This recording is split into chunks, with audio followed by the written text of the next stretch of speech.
चलिए जानते हैं केशवानंद भारती केस क्या था। 1973 में केस आया था। यह एक ऐसा केस था जिसके बारे में आज हर कोई पढ़ता है।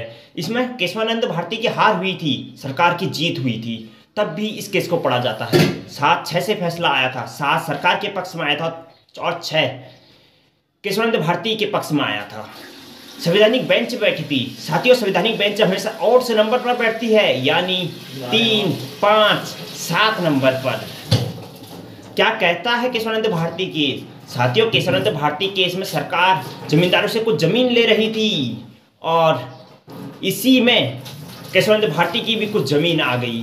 तो केशवानंद भारती गए सुप्रीम कोर्ट और कहा कि यह केस हम धार्मिक स्वतंत्रता का अधिकार और संपत्ति का अधिकार उस समय मूल अधिकार था।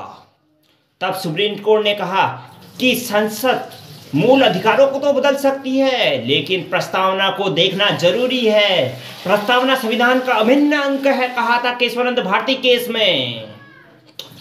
ये ऐसा केस था जिसके बारे में हर किसी ने पढ़ा। आपको यह जानकर कैसी लगी कमेंट करके हमें अवश्य बताएं।